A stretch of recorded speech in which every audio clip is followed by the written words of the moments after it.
Good evening. I'm so glad that many of you can join us this evening. I'm Glenn Moorhead, the Deputy Director of Business Operations for the Office of Central Services in Prince George's County.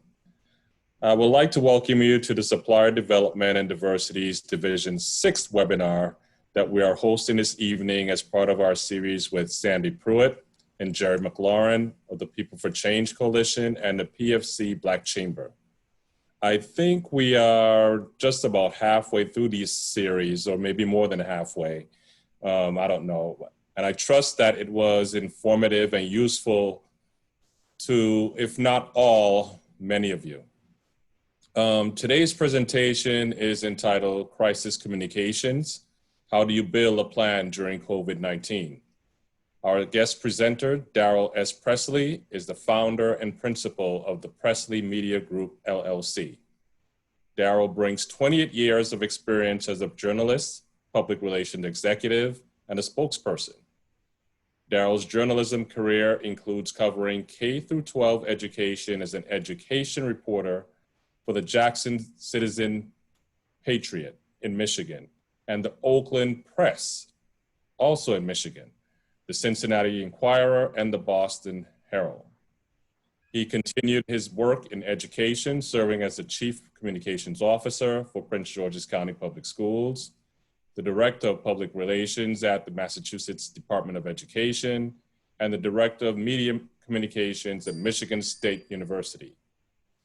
This workshop will highlight information for small businesses that we deem to be valuable in light of the COVID-19 pandemic. From the Office of Central Services, we also have the Executive Director of the Supplier Development and Diversity Division, Ms. Deborah Carter, and the Outreach Manager of the division, Mr. Christopher Kelly. As usual, we thank you for your continued support and for participating this evening. At this time, I will turn the presentation over to Ms. Sandy Pruitt. Ms. Pruitt. Glenn, thank you so much for that warm welcome.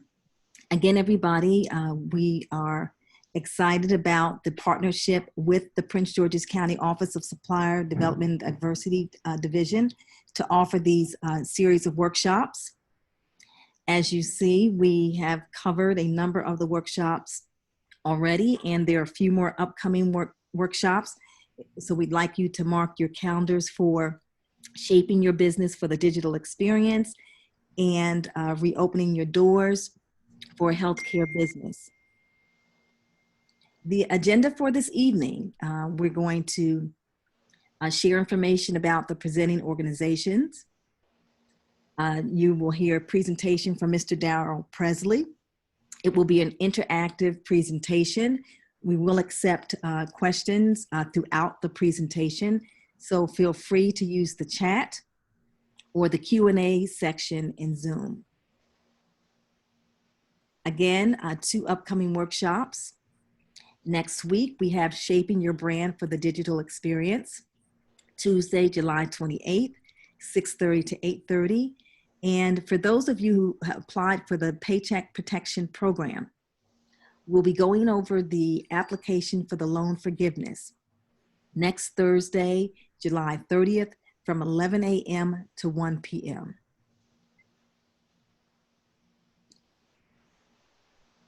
The presenting organizations are the PFC Black Chamber and the PFC Coalition.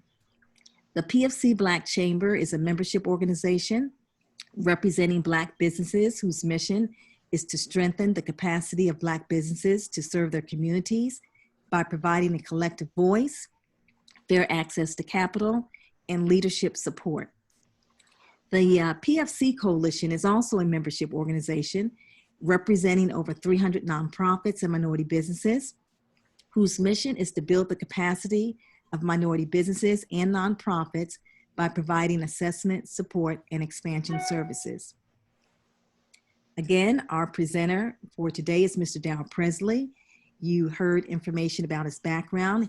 He is also a board member of the PFC Black Chamber. So Mr. Presley is going to share his presentation right now. Welcome, Mr. Presley. Well, thank you so much. Let me begin by saying thank you to Prince George's County, and then also thank you to the Chamber and the Coalition for this opportunity. I wanted to talk about crisis communications as we look at where we are in the world today.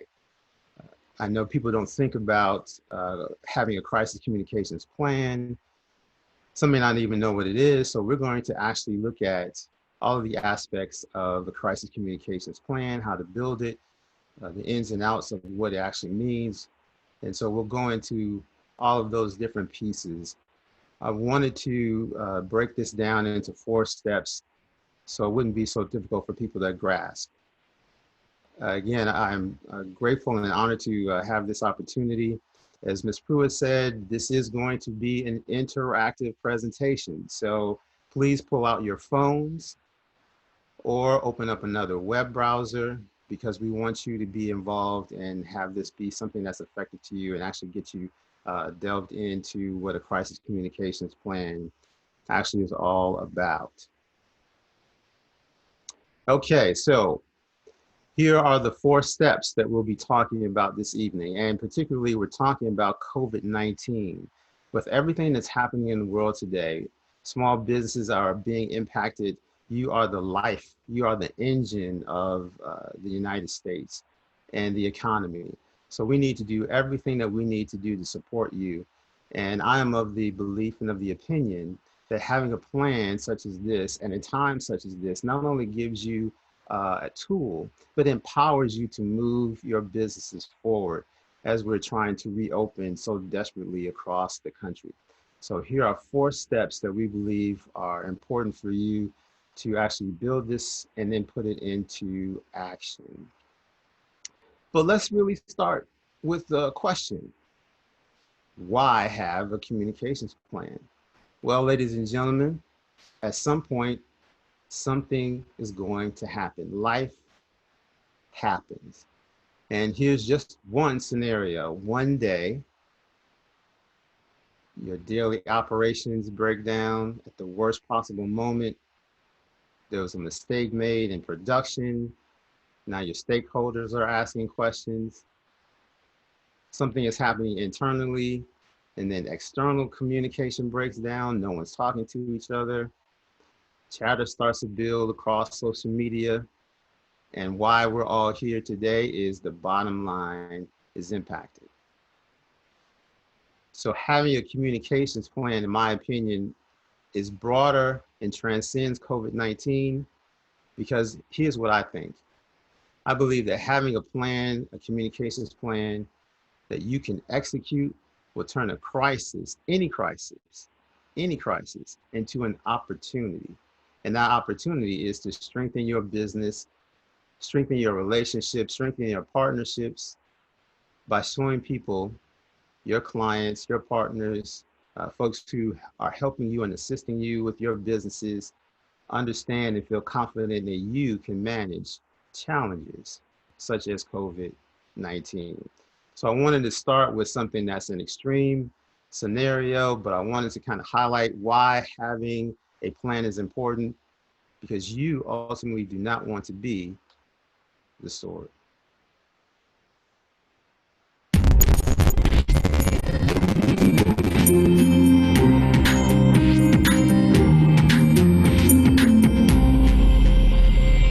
Hi, I'm Russ Ray. This time we're talking about one of the most feared things in a media interview, being blindsided with some potentially damaging information you weren't expecting. We'll have some suggestions on how to handle this sort of thing in a moment. But first, a review of the recent high-profile example of how not to handle a situation like this. When the PR person for former Baylor University President Ken Starr interrupted and stopped an interview with the Waco TV station. Now, the premise of this interview was the university's failure to respond to sexual assault accusations by several female students. What about the victim that came forward saying that she had personally sent you an email, and Art Brawls an email, saying in the subject line that she was raped at Baylor? Did you ever see that email? I honestly may have. I'm not denying that I saw it. Well, I want to point out, I need to talk to Jen Starr, to Starr. Okay. Okay. I need to talk to you, sir. Okay, you ask great questions. Okay, great. Can I ask you one more question? I have got to talk to you. Okay. Okay. And while that response wasn't great, and he may have been trying to leave himself an out legally, it wasn't nearly as bad as how he responded to the question when he came back and the interview resumed. She needs to ask you that question again. Whether you do it on camera or not, it's up to you. I just want to make sure it doesn't end up misedited. Okay. We ask Starr again, and he answers, but turns to Spate apparently for coaching. All I'm going to say is I honestly have no recollection of that. Of seeing any email? Is that okay? Look at me. Look at her. Then Starr answers again. I honestly have no recollection of seeing such an email, and I believe that I would remember seeing such an email. The president of the university gets lots of emails. I don't even see a lot of the emails that come into the office of the president. I have no recollection of it. None. First of all, for the PR person in Starr to think that the station would only air the edited soundbite from Starr after they stopped the interview is ridiculous. You are guaranteed to make the story a much bigger deal anytime you stop an interview. Now, while his first answer may have been awkward, the story wouldn't receive nearly as much attention if he just stuck to that response. Here's what I suggest to the spokespeople we train in our predictive media network workshops. It comes up a lot because it's becoming a more common tactic with today's investigative media to surprise the person in the interview with something and try to get them to comment on it. If you're ever presented with a potentially damaging document, letter, email, or anything, it's quite simple what to do. First, do not look at it or react to anything specific. Maintain eye contact with the reporter and keep a positive expression on your face. Then say something like, "Thank you for bringing this to my attention. I'd like an opportunity to review this in detail, and then I'll follow up with you with any specific questions you might have." Now, the reporter will most certainly not let you get away with that easy and will press you to react to specifics. However, no matter how many times you're pressed, particularly if you're in front of a recording video camera, keep with the same approach. Something like, "I would be a lot more helpful if I have an opportunity to review this thoroughly along with my other records to answer your questions." So act helpful, promise follow-up, but never react to anything like that you're not expecting when you're on the record in an interview. The outcome is far preferable than being put on the defensive and trying to come up with a response when you're on the spot. Thanks for watching. Now that was important for me to bring right at the jump, because whether you are the president of a major university, we'll actually be looking at the president of the United States, or if you are the president of a small business in one of the richest counties in the United States, there will come a time when you are faced with a crisis. And when that time and that moment comes, we want you to be prepared. And so I wanted to highlight that right from the beginning, because even the president of a major university like Baylor University needs to be prepared for a crisis. How to respond, how to react, to be empowered, to know what to do, to have a plan. And so I wanted to start this evening with this particular video to really set the tone for what we're going to be talking about. COVID-19 has touched everyone in the United States, and practically at some point will touch everyone around the world. So in this time of crisis, in this global pandemic, I want to give you tools that will help you to feel empowered and enabled to answer and respond to any question in a crisis, whether you're talking to the mayor, the mailman, your family, your friends, your constituents. In a crisis, I want you to feel like you're ready and able to respond. So let's keep moving. Now, what I tell people in communications is that it is not rocket science, but there is a science to it. This next video is going to lay the foundation for what we're going to be talking about this evening. And that in a crisis like COVID-19, the information that you provide to all of those in your audiences, all of the people who are impacting you and are being impacted by your work and your service, we want you to be prepared to deal with COVID-19. And now back to our lead story, the coronavirus. There has been criticism and concern from some experts about how the president, his team, and top public health officials are communicating important information to the American public. At times, the president has been at odds with what others say, or has made statements that are wrong, inaccurate, or lack important context. That happened on Friday when he visited the CDC and was asked about when Americans could be tested for the virus. Anybody that needs a test can have a test. They're all set to have them out there. In addition to that, they're making millions of more as we speak. But as of right now and yesterday, anybody that needs a test, that's the important thing. And the tests are all perfect.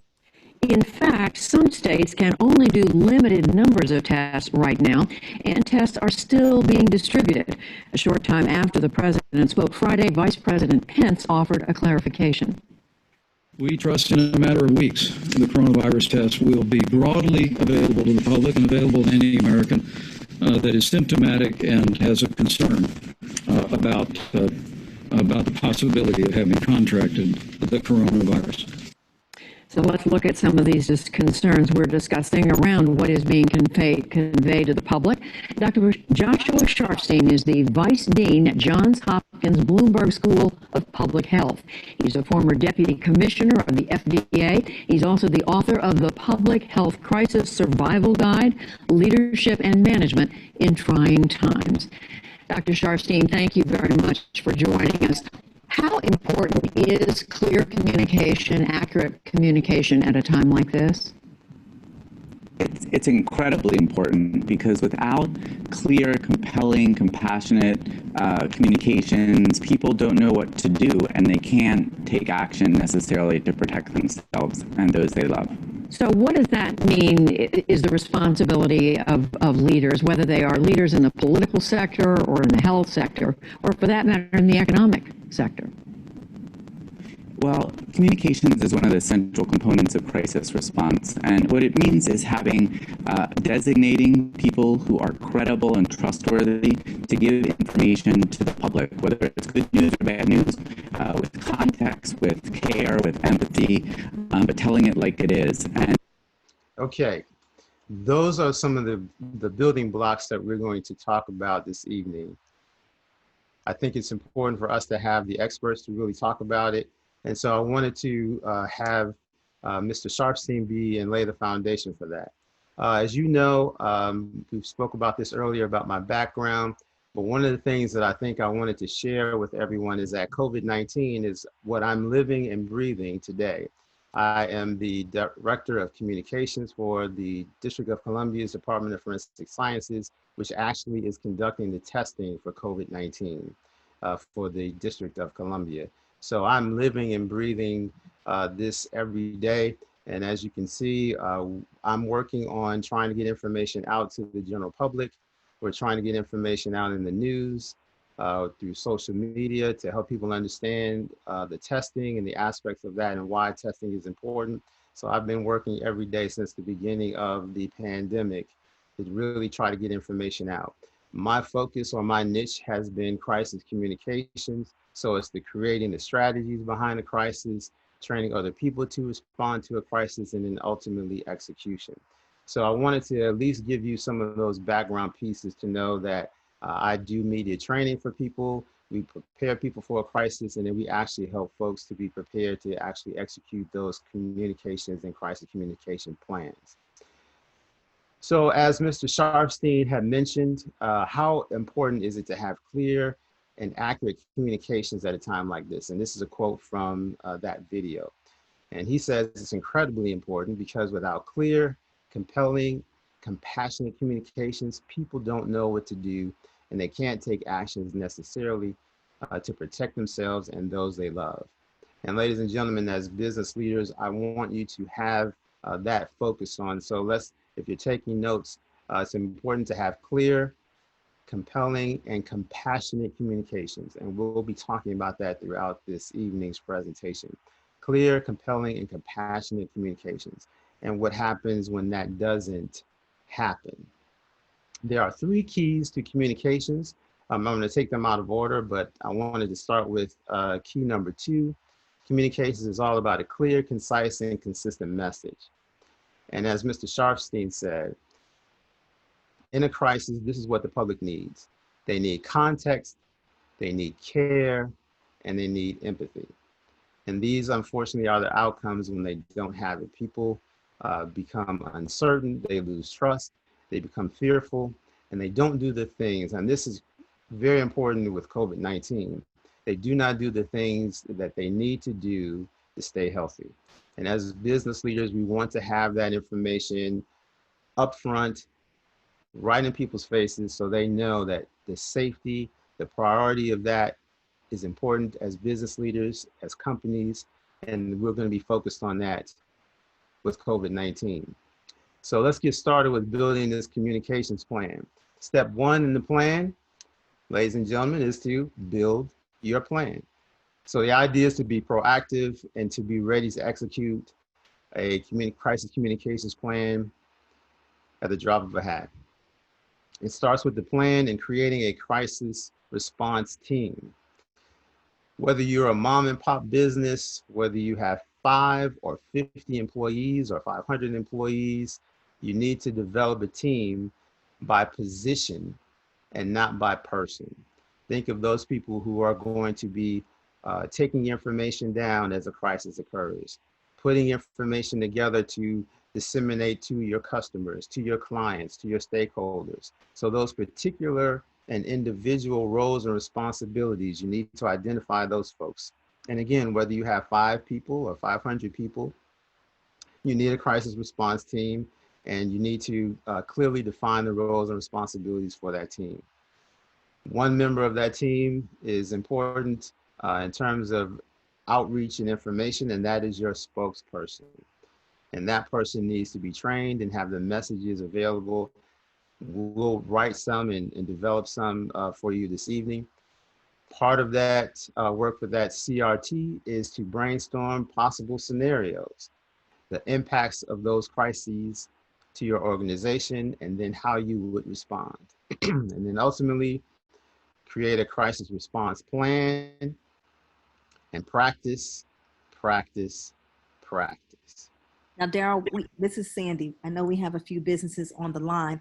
I'd be curious to find out of the businesses who are part of the presentation, who currently has a plan in place. Well, we're actually going to get to that and actually ask folks right now, and we'll actually get them to respond. So we're going to get to that in a few more slides. So let's just review and some important keys. And that's to have a crisis response team, and for that group to know the ins and outs of your operation. Look at scenarios, practice those scenarios as if it's an actual crisis. And here are some of the things that I refer to as a vulnerability audit. Look at how this crisis will impact your reduction in workforce. There are potential layoffs as a result of this crisis. For example, a reduction in supply chain, a disruption in your production, an interruption in technology. So look at some scenarios that could actually happen, so you can be prepared with, unfortunately, if that does happen. And again, to develop your team by position and not by person. An example of that is if you have a legal counsel, if you have an attorney, that person has a niche. They're there to do a specific job. That person may not necessarily be the right person to be a spokesperson for you. So here is the time to get out your phones or open up a new web browser. When you see the slide that says your turn, that means we are going to open up the interactive portion. And this is going to get directly at with what Ms. Pruitt had asked. And so this is an opportunity for us to get some insight from all of you. So, ladies and gentlemen, pull out your phones or in your web browser and log on to Menti, M-E-N-T-I.com. and use that code that you see at the top of the screen. So log on to menti.com, and then when you log in, put in that code. So we'll give you a few moments to log in. So open up a browser or your phone, menti.com, and then use the code. Wow, okay, we're already logged in, great.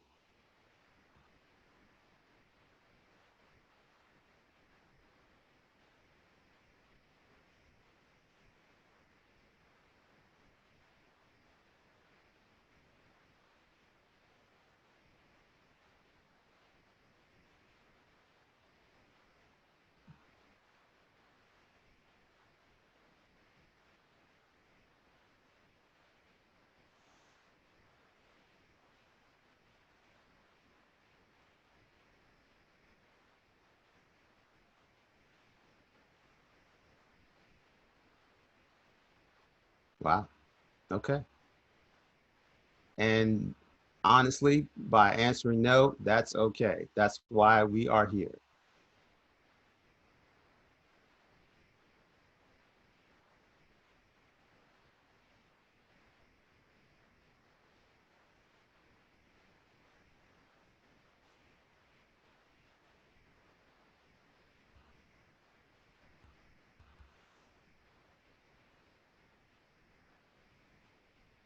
We'll take a few more seconds for folks to log in, input the code, and we'll keep things moving. Okay, so if you haven't logged in, we'll come back to the interact. Oh, okay, people are still, okay.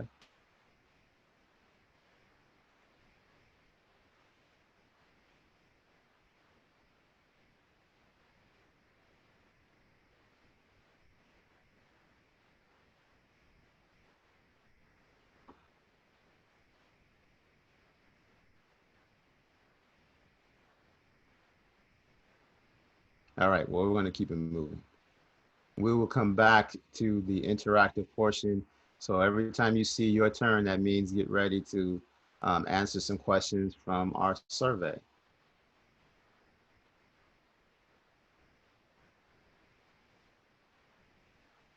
Okay. So that was step one, build your plan. Here's step number two, know how you're going to communicate. Know how you will communicate with internal and external audiences. And we're breaking those down for a particular reason. We'll talk about that. But step number two in creating a crisis communications plan is to know how you will be communicating. Ladies and gentlemen, I mentioned that there are three keys to communications. Now we're going to talk about key number one. Communications is all about making connections. Making connections, and that means connecting the right information to the right people in the right place at the right time in the right way and for the right reason. And we'll kind of break that down and get into that.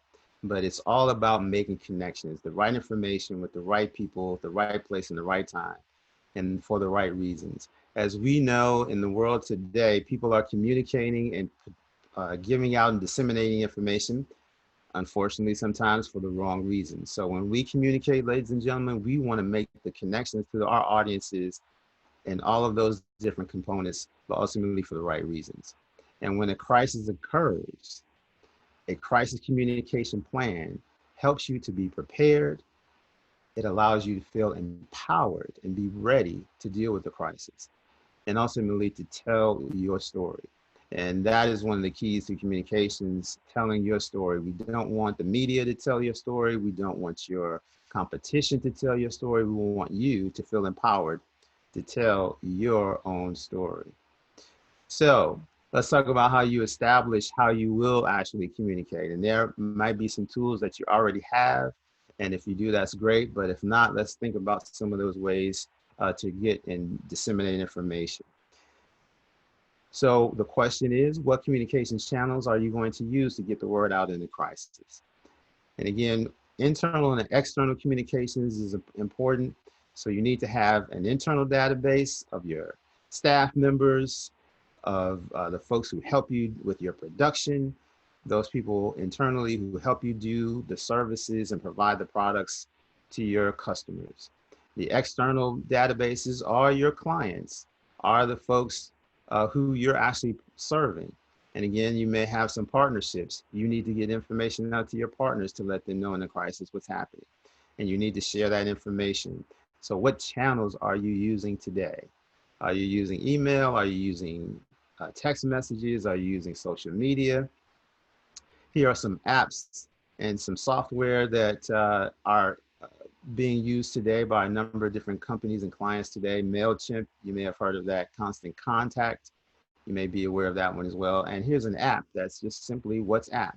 And that's an app that large and small companies and businesses are using to have in real-time communication with folks. So when I talk about communication channels, I would submit that you need multiple ways of reaching folks, not just one way of getting information out to people. In a crisis, we don't know what's happening on the outside where we are, so we need to have different channels to enable us to reach people as quickly as possible and have the ability to give as much information in real time as possible. One of the other keys to that is to plan the frequency when you're building your crisis communications plan. All right, we have our channels. We know how we're going to reach people. Now we need to find out and plan how fast and how frequently we're going to push information out with the first and foremost what's happening right now and then updates. So you want to plan the frequency of how you're going to push out information.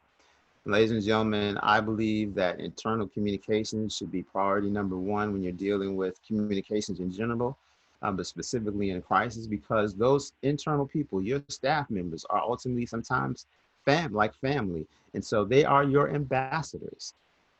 But more important, again, that they're your engine. They are what helps you drive and do everything that you need to do for your company. So we know that research and communication has shown that customers care about how you take care of your people. They absolutely want to know how you're going to take care of them in a crisis like COVID-19, when they're going to go back and use your services or go back to your restaurant or go back to your company. But they also want to know how you're treating your people. A perfect example of that are the frontline workers, the nurses, the doctors, the people who are working still in a crisis to get information or getting products out to you, the folks that work at the local stores, the grocery stores, whether it's a big chain or a small mom and pop restaurant or store. They want to know how you're treating your people. And so the research has shown that that's a priority for them. And so that should be a priority for us as we are building a communications plan. All right, it's your turn again. Let's do this really quickly. So, ladies and gentlemen, we have talked about, do you have a plan? Now let's talk about what we just went over. Do you think you need a plan? Just in the few moments that we've shared together and the information that we have, do you think you need one? Okay.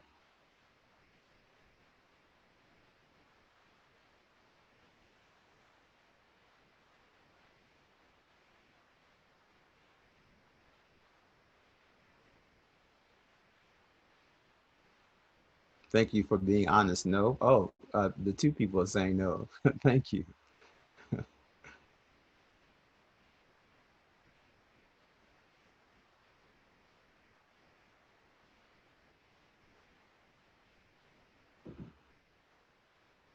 All right, we're going to give it a few more seconds. We want people to chime in. Again, log on to menti.com and then pop in that number, pop in that code, and you can join the conversation in the interactive part of this.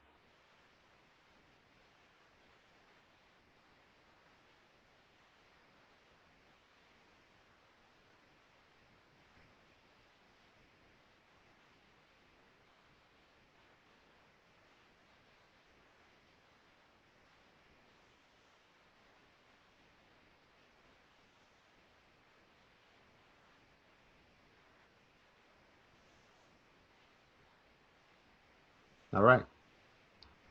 So if all votes are in, we're going to come back to this again.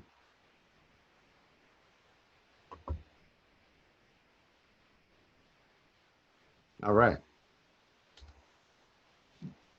So here are some important keys in step number 2. Again, deciding what channels you will use and then test them out. So don't just grab one and pay for one, but use it, test it out, see if it's working for you. Here's an example of, unfortunately, an example of why just having one mode of communication may not necessarily work for you. Virginia Tech, that campus shooting a few years ago, that set a precedent in terms of how other universities are getting out alerts to their students and their staff and faculty. So unfortunately, that was one unfortunate situation where we learned that only having one mode of communication, and in that time it was email, didn't really help, and it actually hurt the university in getting information out to students. In addition to having those modes, having those channels, you need to monitor those systems. So part of your communications plan needs to have someone who is going to be actually monitoring social media to find out what's happening and share that information with folks, or use that information to help you as you're dealing with the crisis. All right, so that is step number 2. Step number 3 is to know your stakeholders. So that is another database that we were talking about in terms of your audiences and the channels that you need to reach them. And then you need to know what you need to tell them. So for internal and external stakeholders, again, whether they're ambassadors or PR reps from the external standpoint, you need to have messages ready for a crisis to be able to tell folks what's happening. And I refer to these as holding statements. These are messages that really provide stakeholders with critical information in real time at the onset of a crisis. You need to let them know, again, that you are in control of the situation, you know what's happening, and here is the plan that we are going to lay out to address this crisis. COVID-19, for example, is a crisis that is ever changing. There's always something changing, whether it's testing or the science, what's happening. And so you have to be able to, in real time, get information out to your stakeholders to let them know what's happening. Ultimately, you want to let them know that you're in control of the situation and the situation is not in control of you. And part of those messages that go out externally, you can have something that is referred to as pre-packaged information. Because as we saw with the Baylor president, you don't want your spokesperson to actually have to wing it. You want them to have key messages that are available at a moment's notice to get out to your stakeholders.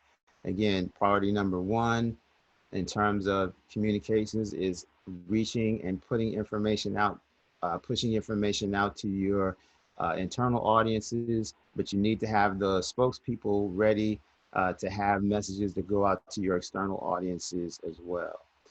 Here are some of the important keys that are important for step number 3.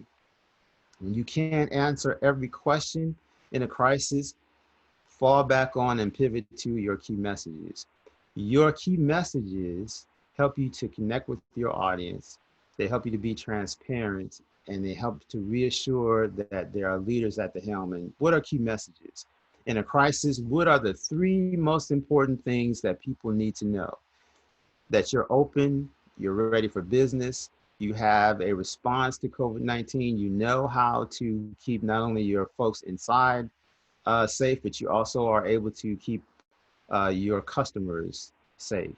So one of the messages is we're open and we have a plan, we have a response, and here's how we're going to keep everyone safe. Come back, join us, use our services, use our business. Here's what we have to offer you when you come back. And so those are the key messages that you need to get out to folks. If you're changing your business model, I know that that's been a conversation with some of the courses. If you change your business model, we're doing something new, we're doing something different. Those are key messages. But in a crisis that we've seen throughout the last couple of months, we need to be focused on what we're telling people in terms of safety. And so to your right in the box are some of those messages, some of those holding statements, some of those pre-packaged messages that you can build into your plan that you'll be ready to go. And your spokesperson can utilize those messages at a moment's notice. And I just wanted to give you a few examples of some of those responses. And those apply and are applicable directly to your crisis response plan. And our thoughts and prayers are with those who have been impacted by this crisis. Again, we talked about that context, care, and empathy at the beginning. You want people to know that you actually care, that it's not just about your bottom line. It's about your livelihood, but it's about their lives in a crisis.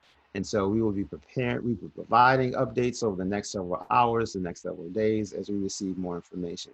When that crisis hits, you want to be ready to at least tell them that, hey, we're going to keep you informed. We're going to give you updates. But here's what we can tell you right now. We have deployed our crisis response team who will be updating us on the situation as it develops.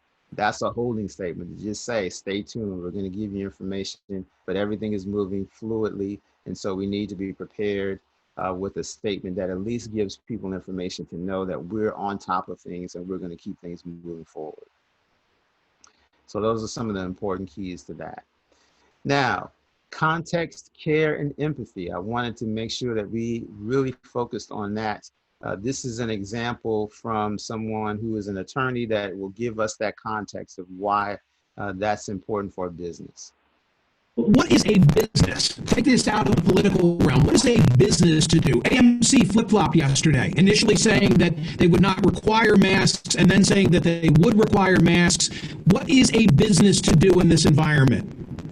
Yeah, Mike, you're right. AMC flopped yesterday, and so did rival theaters as well. They originally said we're going to supply masks but not require them, and then they decided to require the masks, and that was very smart. What a business should do is very simple. Just follow the rules. Follow the CDC guidelines, follow your state and local recommendations and laws. And if you do that, you will not be successfully sued. You're only required in America to act reasonably. You aren't required to act perfectly. And it is reasonable to simply follow the rules. And if you do that, there won't be a successful suit.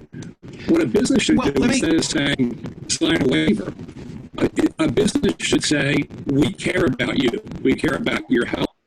Okay. So the video says that we need to really focus on showing people that we care. I apologize for the static on the other end. Apologize for that. So the gentleman was saying that it's important to talk about how important it is for people to know that you care about them in this kind of a crisis. It's important for you to know that we care about you and what's happening to you. And so we're going to do everything that we have in our toolbox to ensure that you are safe. And so those are some of the pieces that we think are important.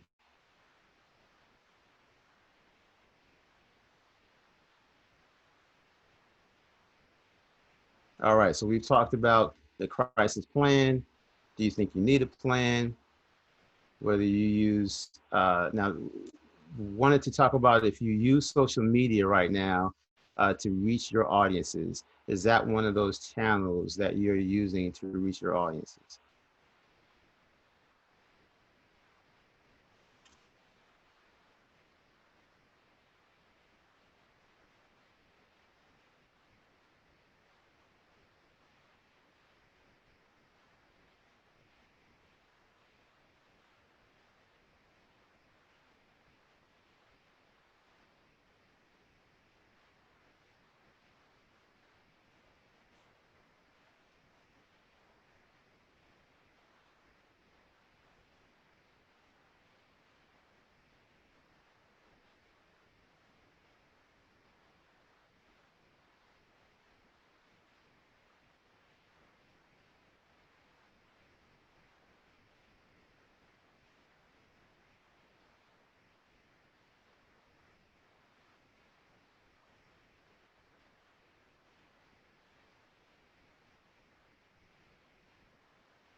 Okay.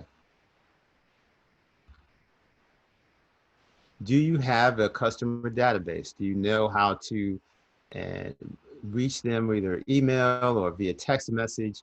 Do you have a database that will enable you to reach them in a moment's notice?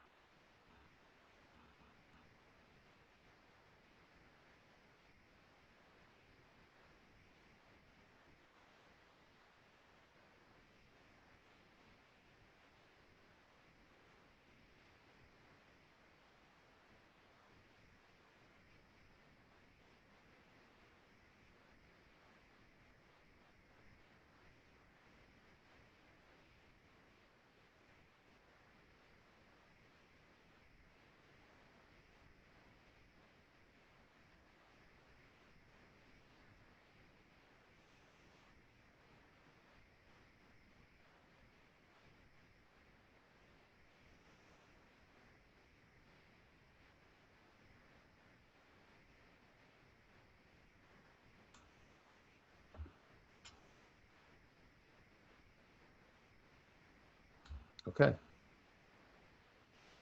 So let's go back.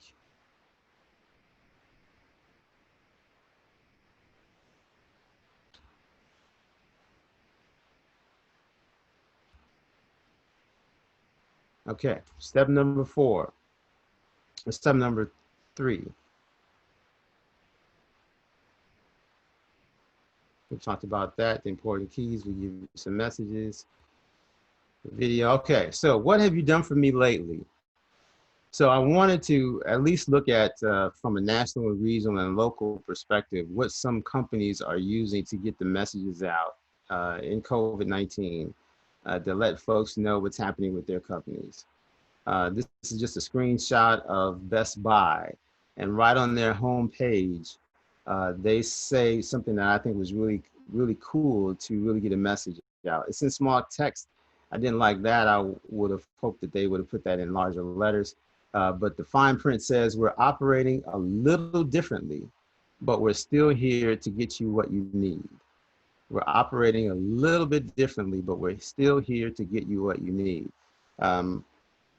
If you can steal that and get away with it, you didn't hear me say that, but I love that message that we're doing things differently, but we're still here to get you what you need. And as a small business in an environment that we're in, that's a great message to let folks know that here, we're open for business. We're going to do what we need to do to keep everyone safe, but please come back as we were opening in Prince George's County and in the state, in this area.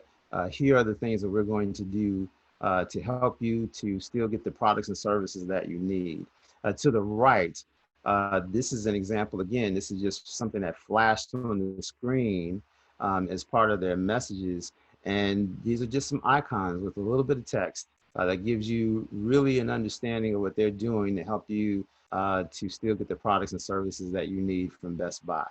So I thought that that was important. And if there are ways that companies can use social media, I know that there are a number of companies that mention that.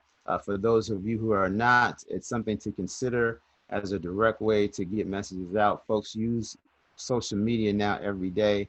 If you see someone on their phone, 9 times out of 10, they're looking at the news, but they're also looking at social media and they're looking at information. And I can tell you from experience from folks that we've talked to, the millennials today get a lot of their information, if not most of their information, through social media. So that is something, again, to consider in using these platforms as a way to get information to your folks, particularly and specifically when it comes to COVID-19. So again, I wanted to look at on a regional perspective what some folks are doing. Again, using social media. Wegmans, for example, I know folks know Wegmans. This is from their Twitter feed. And it's a long piece of information, but it tells you what they're doing for their customers, for their clients, their staff folks, but ultimately it is for their clients and for their customers. So they're doing wellness checks on each shift of their staff.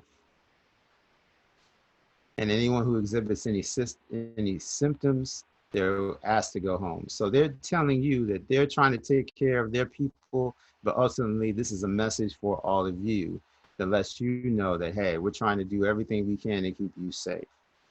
And then we're actually doing something to ensure that we take care of our employees because they're looking at ways to get information to their employees in terms of taking advantage of telemedicine. So I thought that was a really good message to get out. And then I just grabbed something locally from another county to look at what's happening in real time form. A restaurant. And so here's an example of that. This is their front page of their website. And it's just talking about curbside delivery, outside dining, inside dining. And that's the specific message that they're getting out to their clients. So I thought that was really interesting that they took out probably all of the information that they would normally use on their website, probably pictures of the inside of the restaurant or particular meals that they serve, and went right to COVID-19 and their response. Okay, so here's a question for all of you. What information are you giving your customers? What channels are you using? What ways are you getting information out? Are you using a website? Are you using social media? Do you have a reopening action plan? And if you do, is that something that you want to present to your customers on your channels of communication? And if you don't, not necessarily having a plan, but just having put in some pieces and some ways to keep everyone safe, and not necessarily a grandiose plan, but are you working toward getting information out to your clients and your customers about how you're reopening? And does your information give them the confidence that you will keep them safe? That's something that I'll be showing you a little bit later.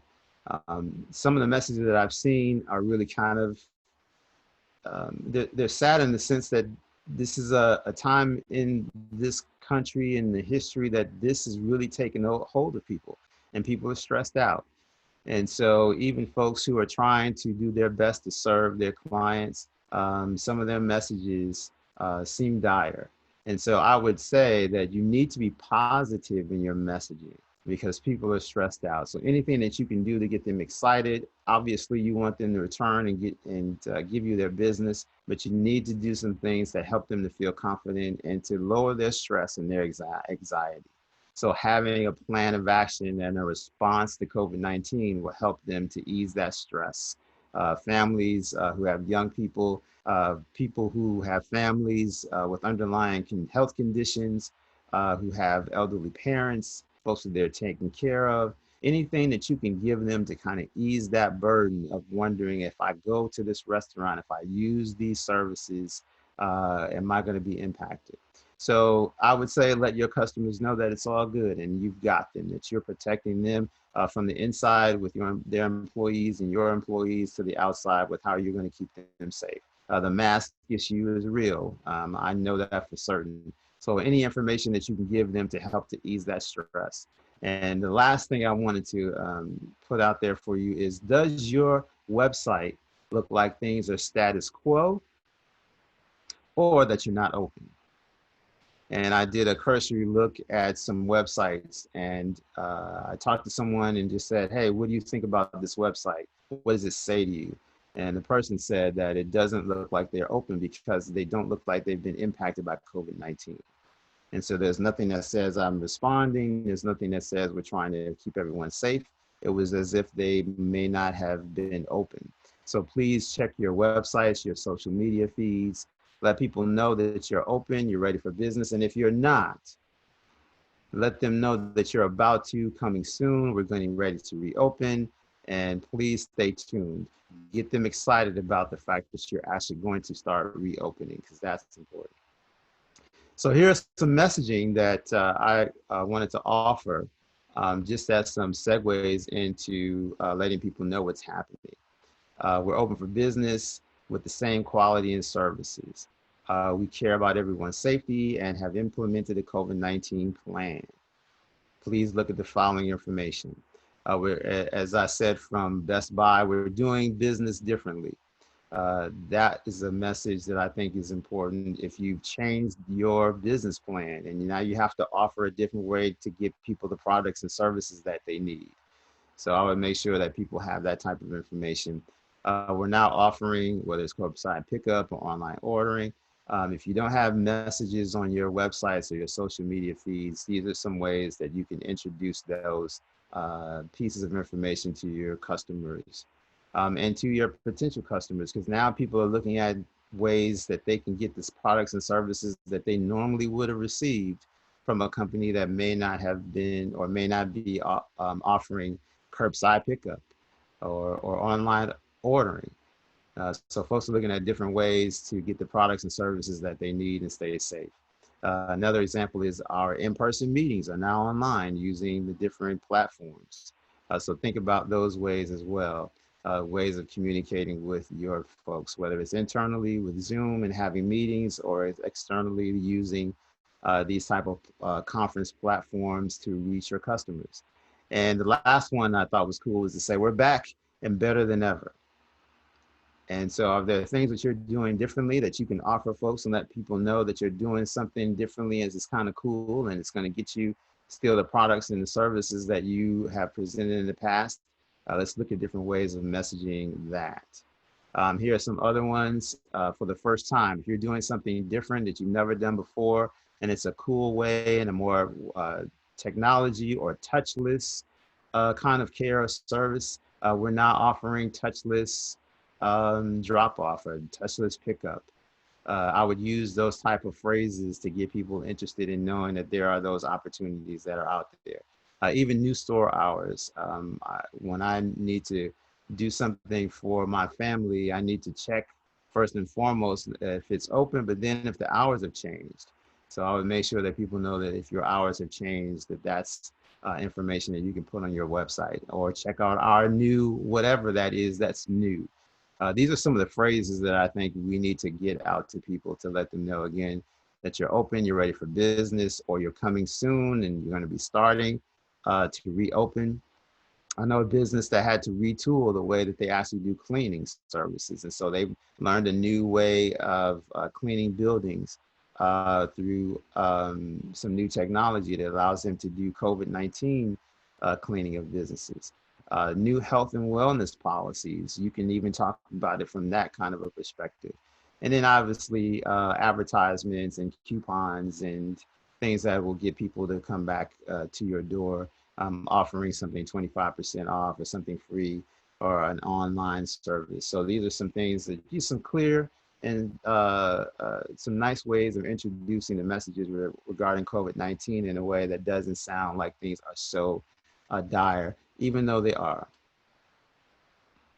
Here's an example of a business in Prince George's County. As I was looking at some of the companies out there, they have on their website new policies, and it's actually a tab. If you click on that, they actually put together an under 5-minute video of just them talking about how they're working to keep everyone safe.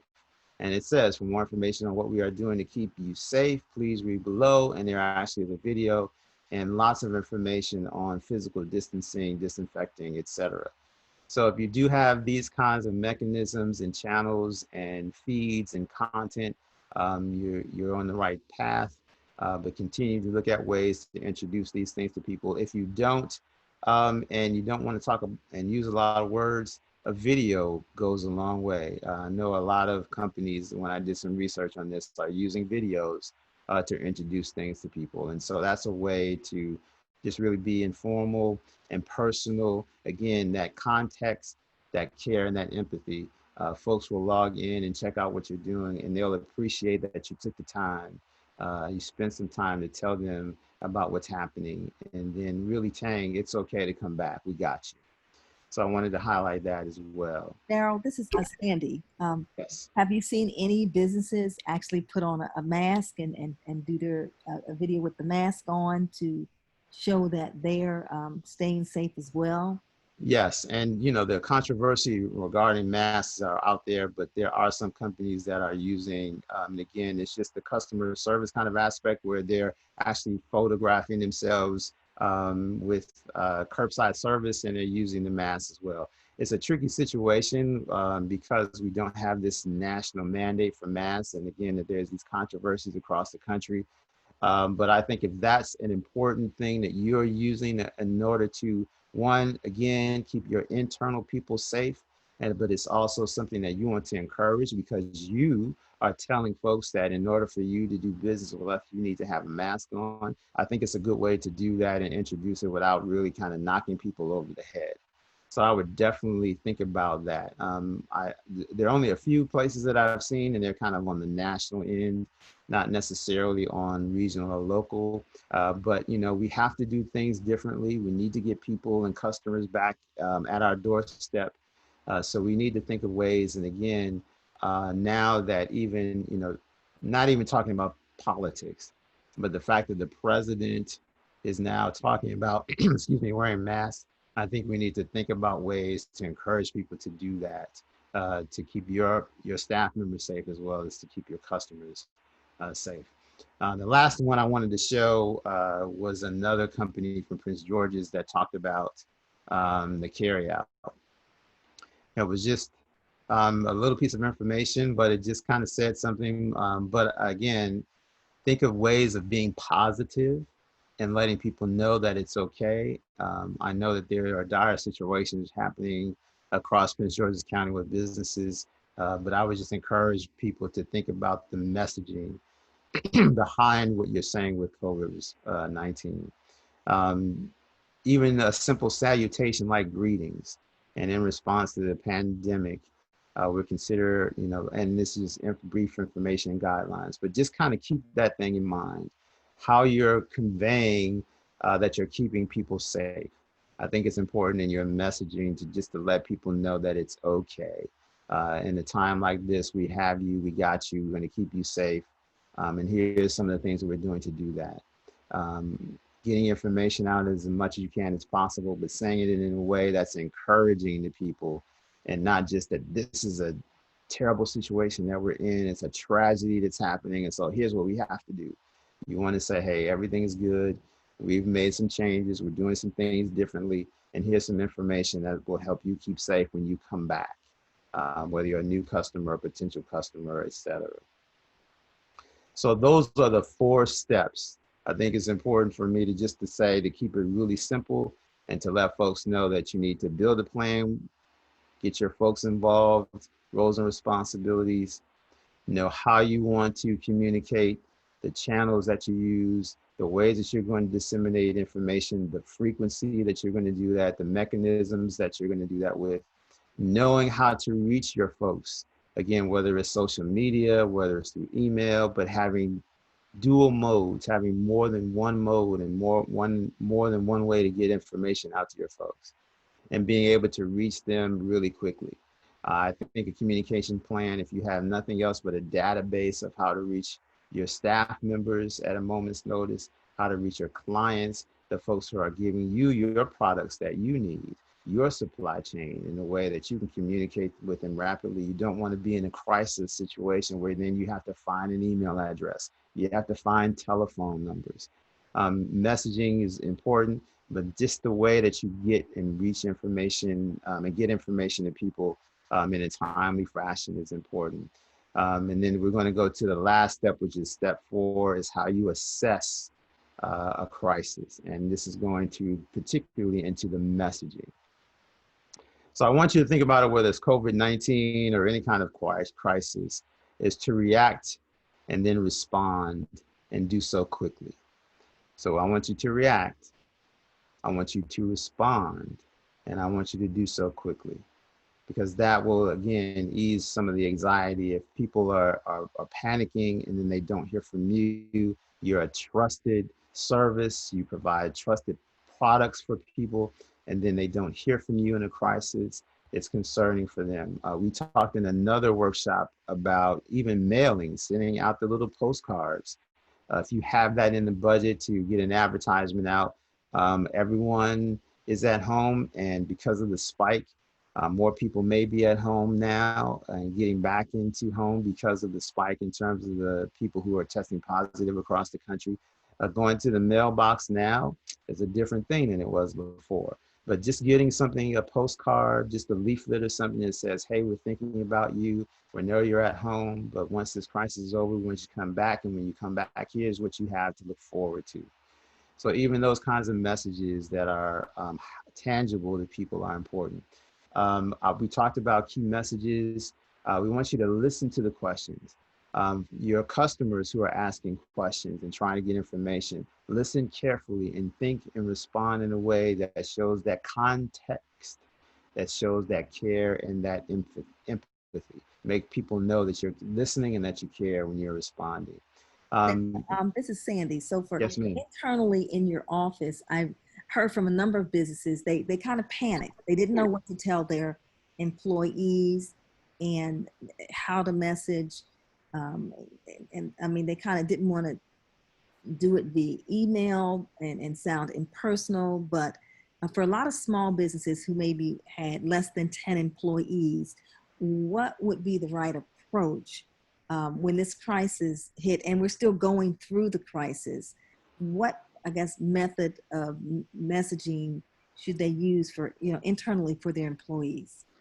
So when I talk about communications, and I think I have this in another slide, it doesn't matter who you're talking to. If you're talking to your family, if you're talking to the mailman, if you're talking to the mayor, if you're talking to a council member, that again, context, care, and empathy is important. I would tell people what you know when you know it, and just show that confidence. And that's why I know some people said that they don't have a plan. I think it's important for you to build a plan and build some of those messages, go through those scenarios and prepare yourself. So when you have that, again, whether you have 5 staff members or 500, you need to be able to talk to them and let them know that everything is going to be okay. It's that paycheck at the end of the day that's important to your employees, but they need to feel safe in a pandemic when they come to work. And so just having real talk and real conversations with the information that you know. Again, I apologize for the static in the videos, but one of the things that Dr. Sharpstein was talking about was giving people information and showing that compassion at a time like this helps people to know that they can relax a little bit because, again, I'm going to go to work. I got to get that paycheck, but they're taking care of me. So what information that you have available at the time? And the other video talked about following the rules. What's happening in Prince George's County?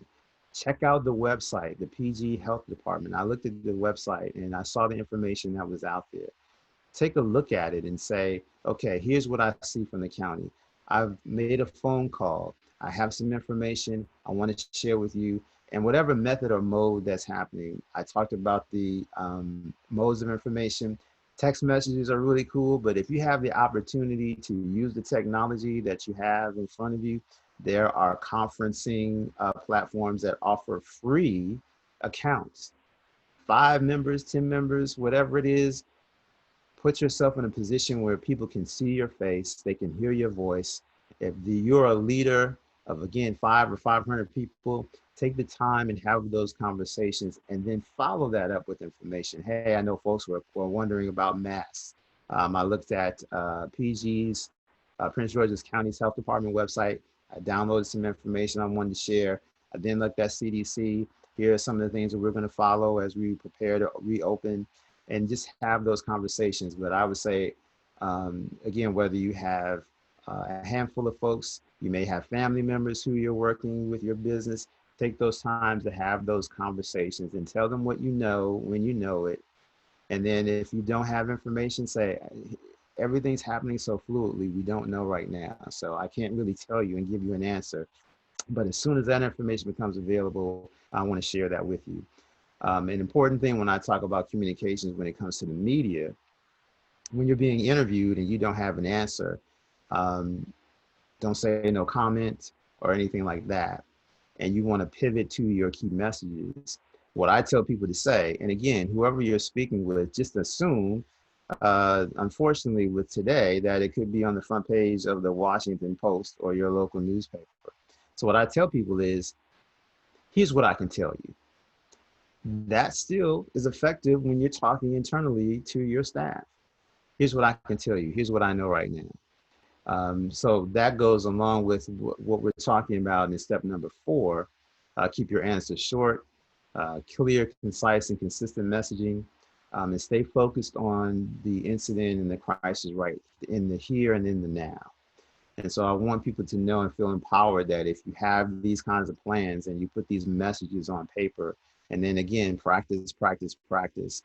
When you're in a crisis, you know, okay, we got to be clear, we got to be concise, we got to be consistent, we have to respond quickly, we have to have some messaging that we get out to folks as soon as we know some information. And what we don't know, but we'll try our best to find that information out. And just let people know that you're in control and everything is going to be okay. Daryl, we have a question from one of the participants. Yes. And they want to know, how do you present a positive message when you're waiting on the information yourself and you don't have control of what's going on or the problem? So how do you present a positive message when you're waiting on the information yourself? Right. And I think that's why, again, this is important to really talk about how you do that, because the internal audiences are your ambassadors. When they walk out your door, you want them to know that they're being taken care of as best as you can. And that's really showing that empathy that we're talking about and saying, I don't have all the answers right now. I know that you have a lot of questions, as do I. And we're doing our best to try to find out the information that's going to be helpful to all of us. But here's what I know right now. A lot of stuff is happening. There's a lot of stuff we're testing. There are a lot of questions about masks. But we're going to focus on, again, not to be political, but let me just be clear, how it is important to me in terms of communications that we talk about. It's called the confidence ladder. That ladder says there are certain people who have the general public has more confidence in. And it's science, it's doctors, it's teachers.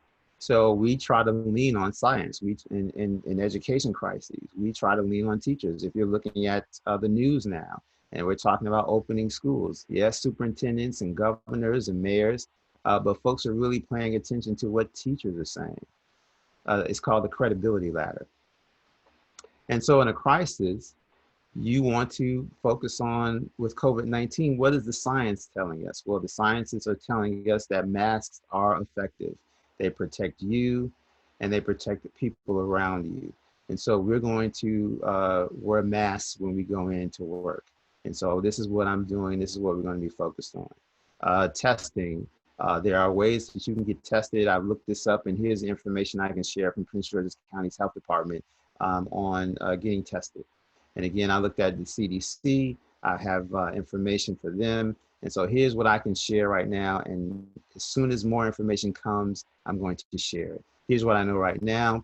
I know we have some questions, but I'm going to do my best to keep us all safe. And I think that's really the message, that you're going to do the best that you can to keep everyone safe, because you want everyone to go home. You want everyone to come back.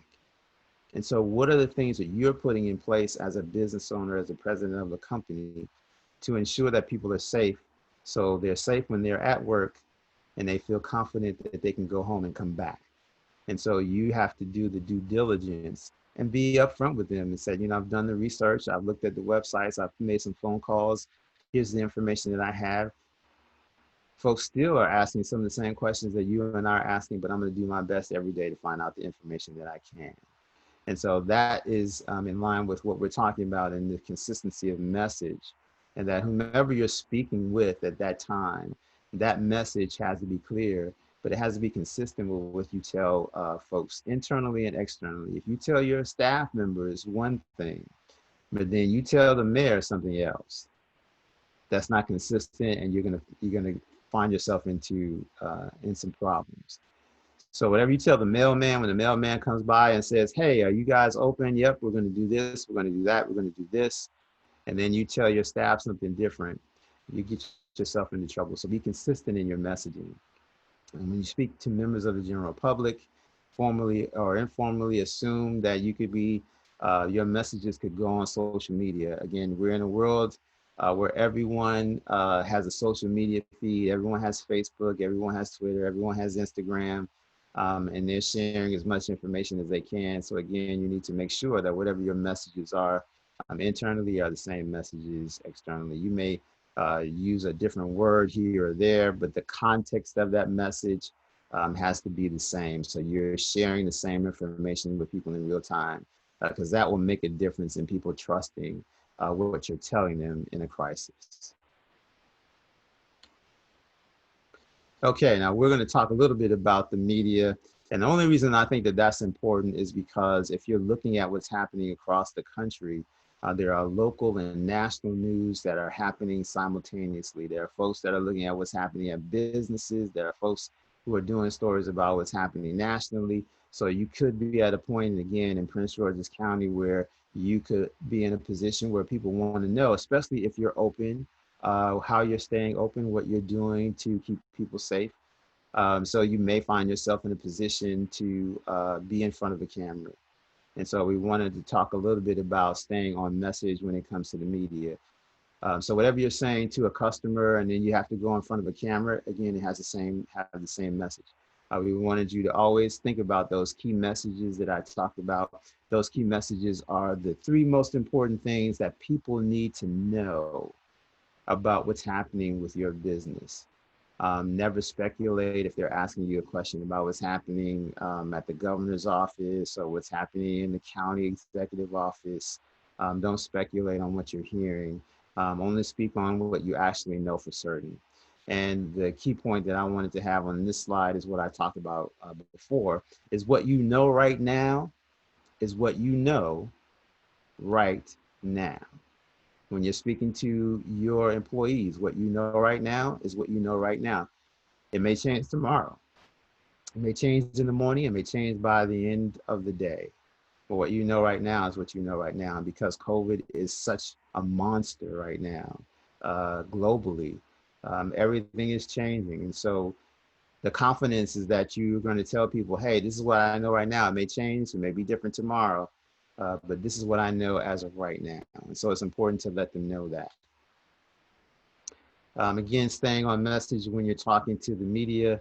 Again, communications is all about having a clear, concise, and consistent message. Crisis response communications must be clear, compelling, and compassionate. That's what Mr. Sharfstein said from Johns Hopkins University. And again, that messaging should provide context.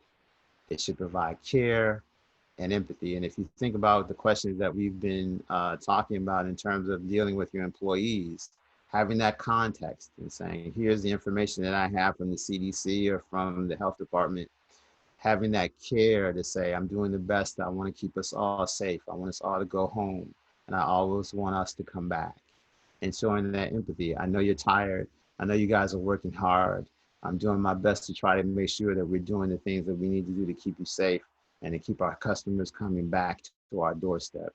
So those 3 elements are important, whether you're talking to your clients, you're talking to your staff members, or if you're ever in front of the camera and have to talk to the media.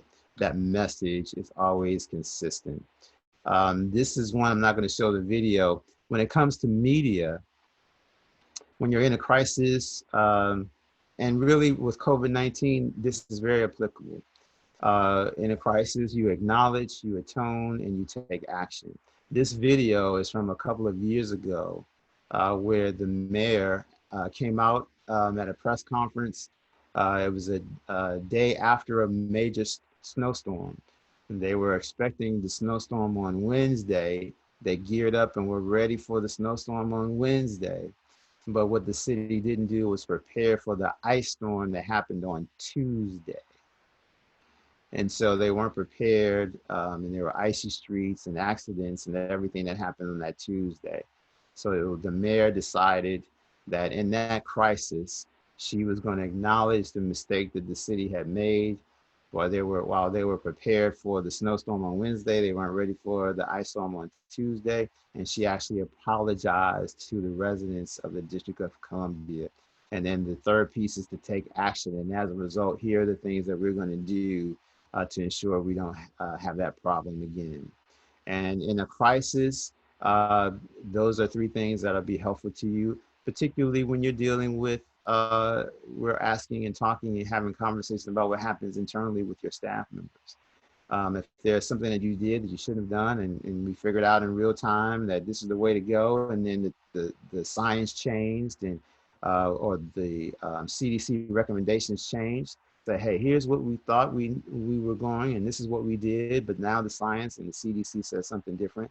So, you know, I'm sorry that we went in that direction, but here's what we're going to do and put in place now. And again, a crisis communications plan sets you up to be empowered to actually deal with things that are changing in a fluid time, such as the crisis. So again, I'm not going to do the videos because of the sound issues. But I wanted to end on this, that there is, it's not rocket science, but there is science to it. And so if we think about what a crisis communications plan is, it is the science. It is doing the research. It's putting plans and practices into play. It's practicing and being prepared to look at different scenarios and say, hey, if this were to happen, how would we respond? What would we do for our staff members? What would we do for our clients? How would we reach them in a crisis? What information do we need to tell them first and foremost? So I wanted to just give you that glimpse to talk about that. And then we're going to end and then take questions with the feedback that we're getting. And so, do you have a plan? Do you need a plan? Do you use social media?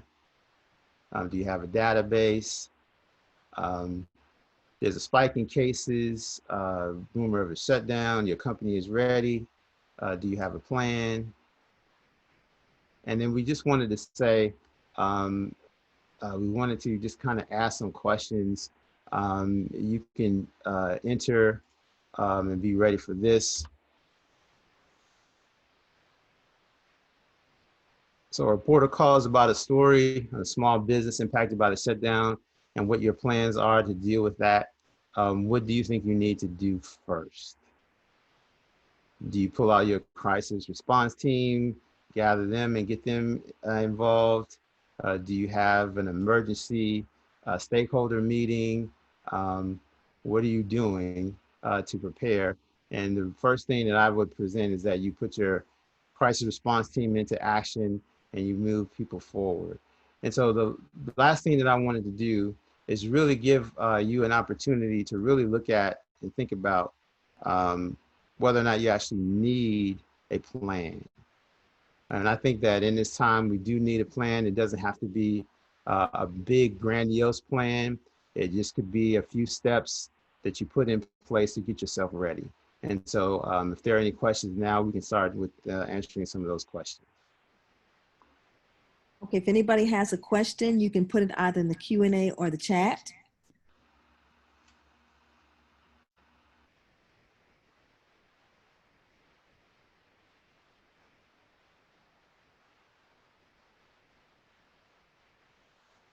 Because we noticed, I guess, from the survey data, there were a number of businesses that did not have a plan. So what type of help do you need in considering what type of plan to put in place? Are you a storefront? Are you a professional service business? Are you a restaurant? So what type of business do you have, and what sort of help do you need in implementing a plan?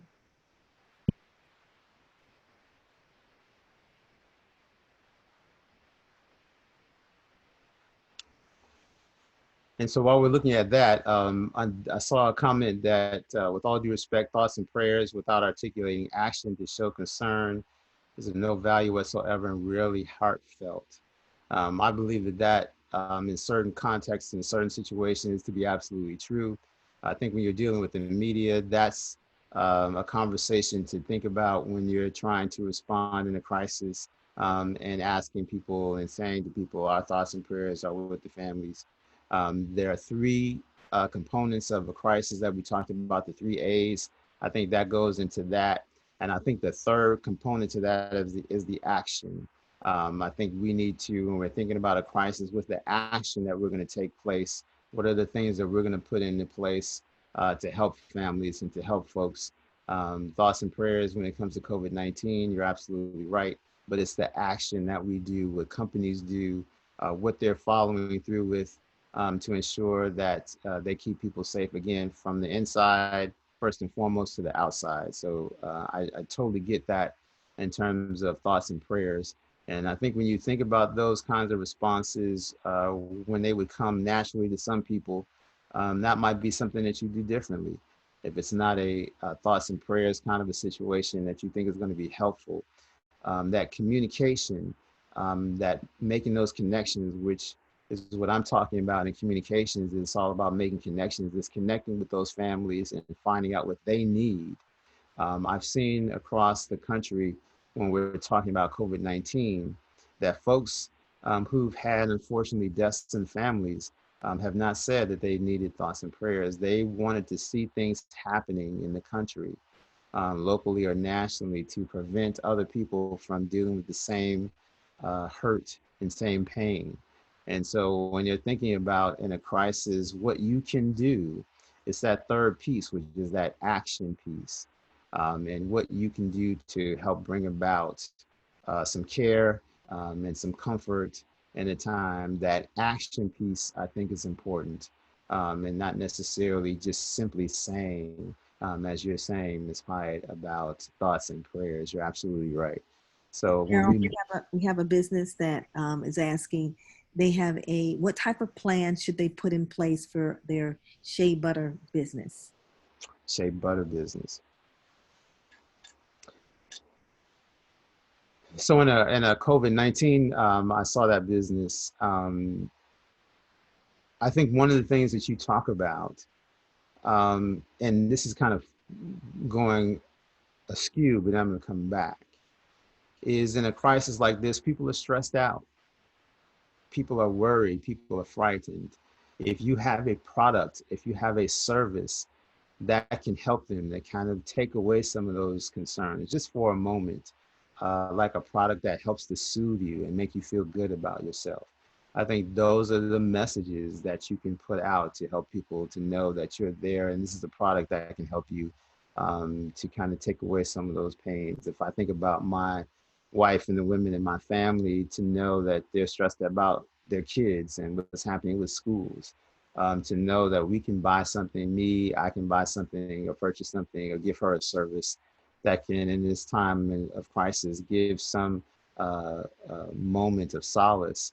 I think those are some of the messages that you can put out through social media, through your websites, through your advertisements, to help people to know, hey, there's something out there that can help you in a time. If you're talking about a crisis communications plan, if you're dealing with not being able to reach out to folks, I would do a plan that sets up on how do I reach people now and to get those messages out and figure out a way through social media to connect with people. Because again, communication is the key. Number one is it's all about making connections.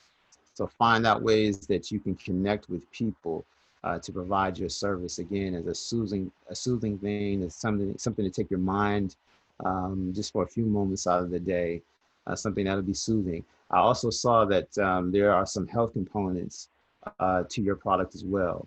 I would focus on messaging that talks about that. But when you're talking about online ordering, if you were doing something that was person to person and you weren't able to do that person to person, if there are ways that you can use to get your products to them via mail, curbside pickup, as we were talking about, looking for different ways to connect with people and still get them the products and services that they need. So that's a larger component, I think, in some messaging, things that are positive about your products, things that are helping people at a time of need, different ways to reach them and still provide them with that service. And then that third piece is the health aspect of what your product gives to people. I do think I recall when I looked at your website, there are some some health components that are helpful to people again with their systems or something to that effect. So those are three pieces that you can put in an overall plan. And then when you deal with that crisis, you already have that there. And as you're looking at ways to reach people and get information out to people about still having that product available, you can communicate with them. Hey, we have a new way of getting our products to you through an online service. Our website is now available where you can have touchless service and reach us through that. And just think of different ways that people can access your products where they would normally have that one-on-one in-person contact to now different ways, using different ways through technology to get those products to them. There are a few more questions. Someone stated that most crises come up unexpectedly. So how do you prepare for the unexpected?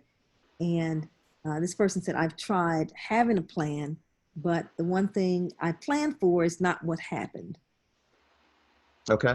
Again, that started at the beginning of looking at different scenarios. If you have trucks that are going to be coming down the road on such and such a time, they're going to have such and such loads, they're going to give you your products, and that supply chain breaks down.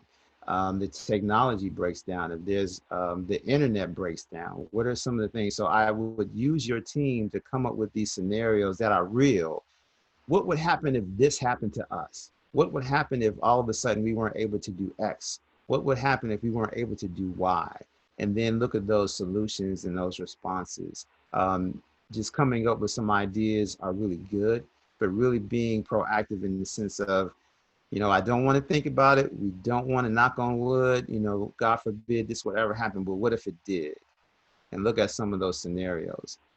If you've come across and you've done it in the past and it went a different way, there's still a way to bring it back to ultimately what you're trying to communicate is what you're trying to do to keep your business flowing, what you're trying to do to keep people safe internally with your staff members, and what you're trying to do to continue to get that information and those products and services out to your companies.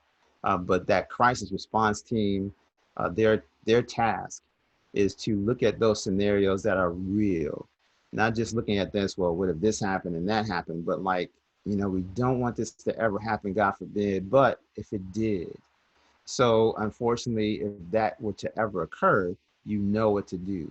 And if it goes a little askew from the way that you planned, you still have a plan in place in terms of being able to pivot. I always want companies to be able to pivot to their key messages, pivot to what's important to them, and always be able to bring it back to that base. And being able to have a plan that enables you to be flexible in a given moment. Well, what if it happened this way, but then what if it happened that way? So always being able to be flexible in a crisis. Who would have thought that COVID-19 would have ever come? Who would have thought there would have been a global pandemic in our lifetime? Plan for a global pandemic. Look at different scenarios that would be like another global pandemic. And then how would you respond in a way that, again, brings people back, keeps people ultimately safe? Okay, great response. Do you have any other questions?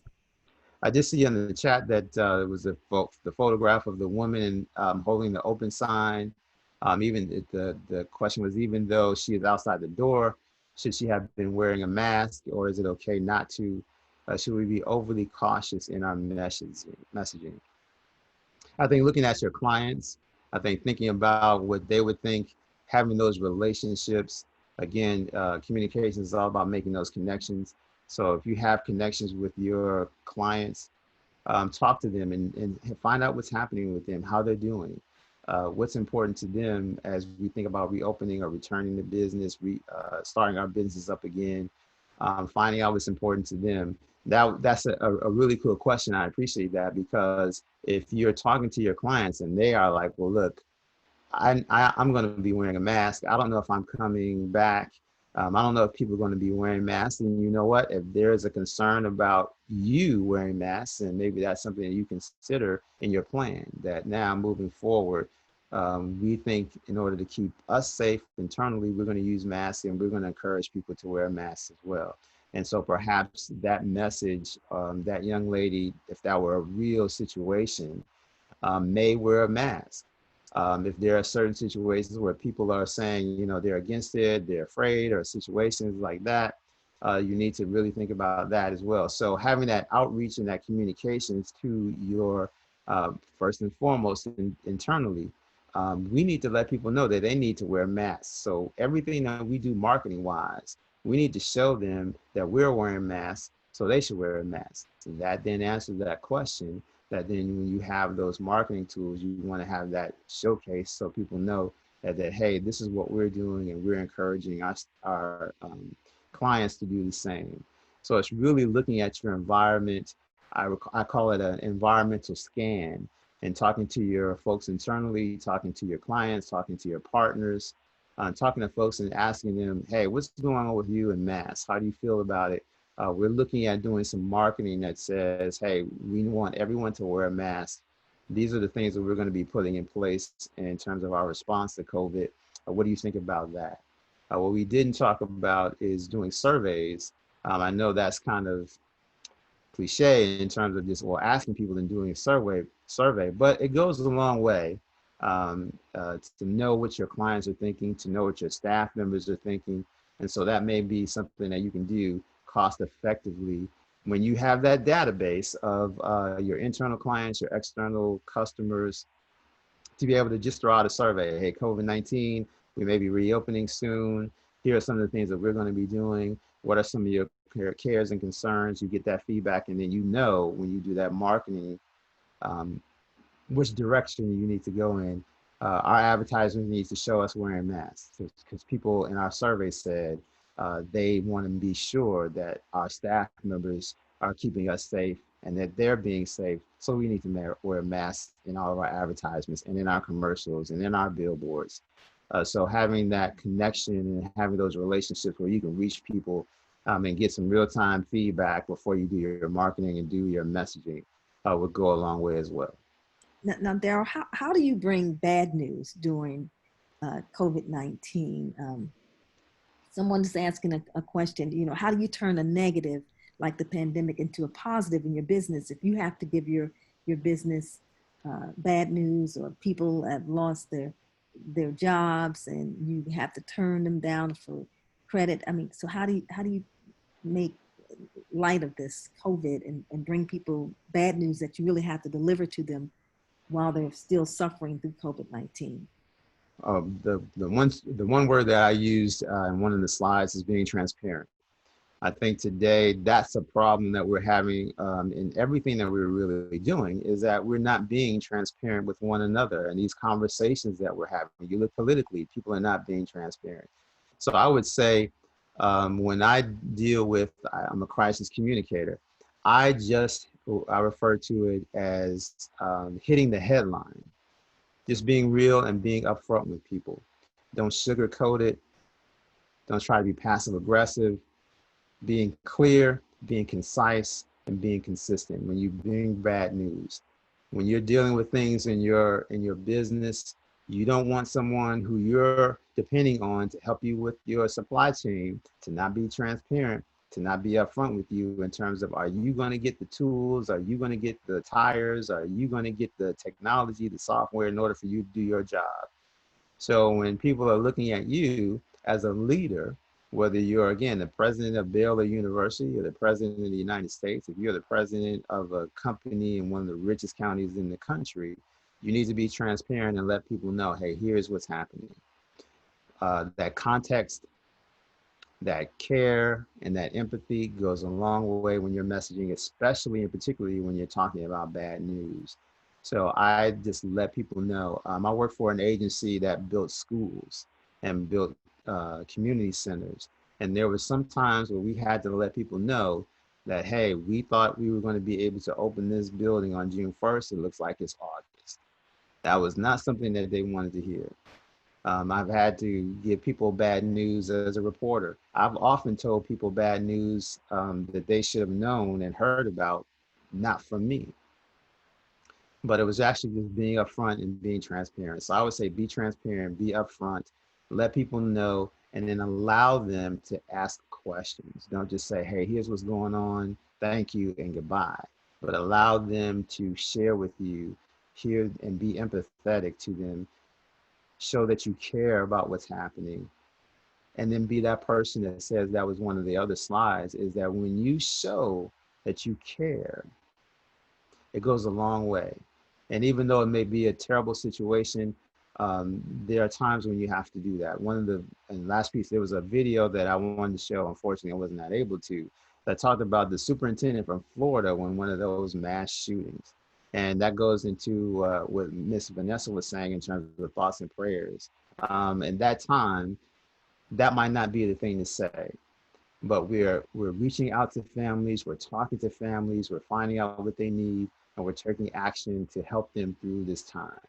And maybe those are some of the things, if you have a small, tight group of staff members, that's really all they want to know, is that you actually care. If you're a big agency, you're a big company, and you don't show that care and that sympathy, what I tell people in a crisis is that your ambassadors that I talked about, those advocates, could sometimes be those same people that send those emails to the press or send that email to the mayor.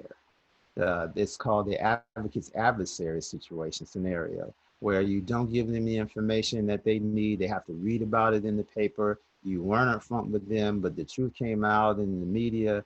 You turn an advocate into an adversary. So I would submit that being transparent, being upfront, showing that care and that empathy, but then allowing people to share with you their feelings will go a long way, because it pivots and allows them to feel like they're a part and that you value them. I do a lot of work with a lot large companies, and empathy is not a strong suit for a lot of companies.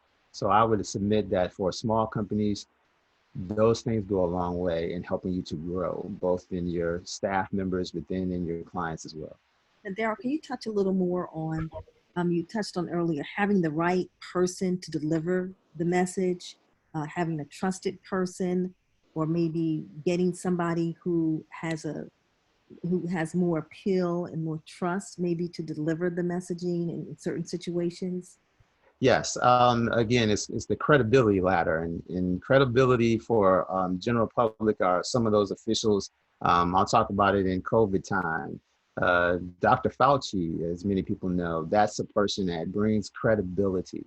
So if you have a person on your staff that has a good relationship with a lot of people, both internally and externally, that person that can bear the brunt of being your spokesperson and standing in front of your customers, standing in front of your partners, standing in front of the media, and that they bring some credibility both in their care and their empathy, but also in their expertise and their professionalism. That might be that person. They may be reluctant to do it, but if they can show you that they have the shoulders and can bear the brunt of that, that might be your spokesperson.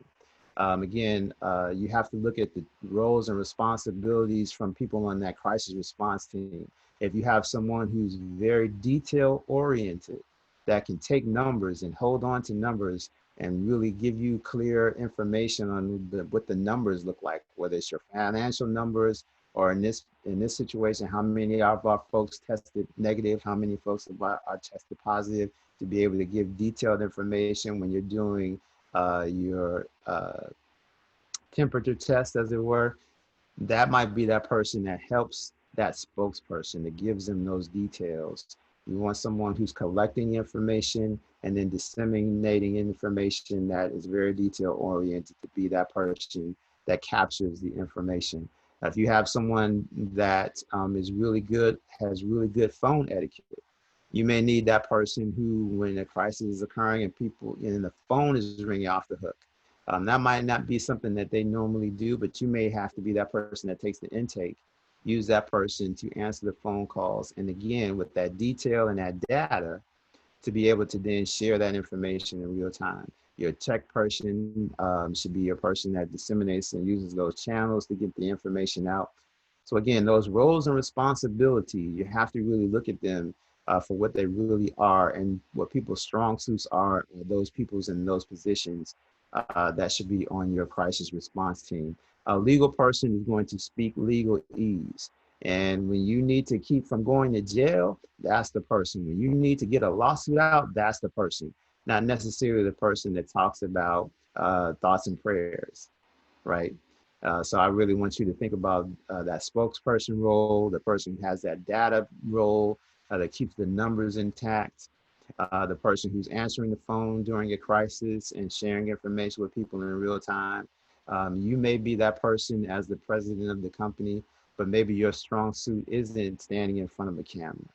So even though you're the president, you're the head, you're the founder, you may not necessarily be the right person to convey that message. Not that you can't do it and you don't have the empathy and the context. You just may care too much, and it may just be too close to you, and you may not be the best person to go in front of the camera. So I want you to just think about those different roles and responsibilities, and we can help you when you're building your plan, absolutely, to help you identify the right people, to help you with the messaging, putting those words on paper, to help prepare you to formulate your key messages, and in some cases to help you to have a spokesperson and train a spokesperson and get them ginned up. I talk about being not trained, but empowered. So we can definitely help you to empower that person to feel confident to talk to your clients, to talk to your employees, and in some cases, talk to the mayor, or to the city council, or even talking to the media.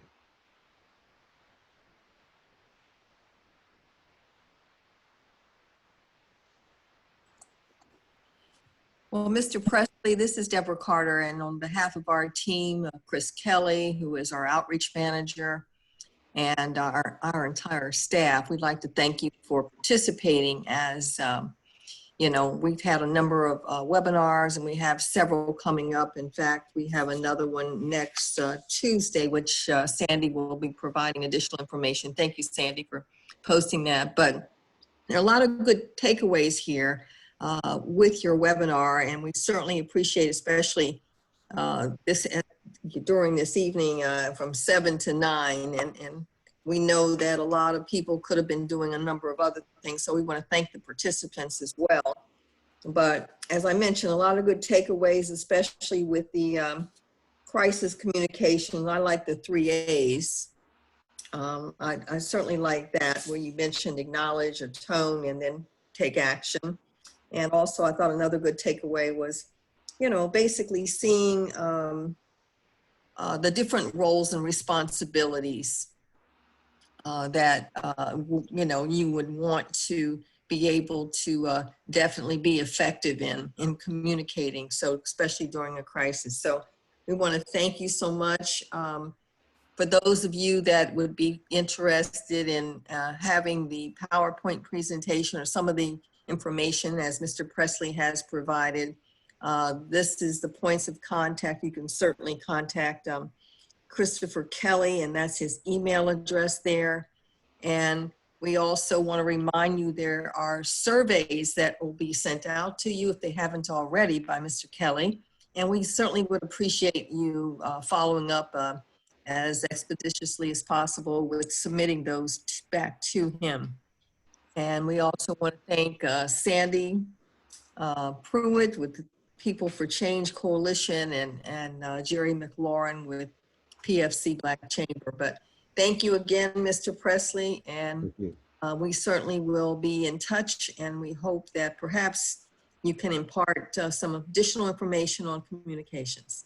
So have a good evening, and thank you. Right, thank you. Thank you, Deborah. Thank you, Darryl Presley. Everybody have a safe evening.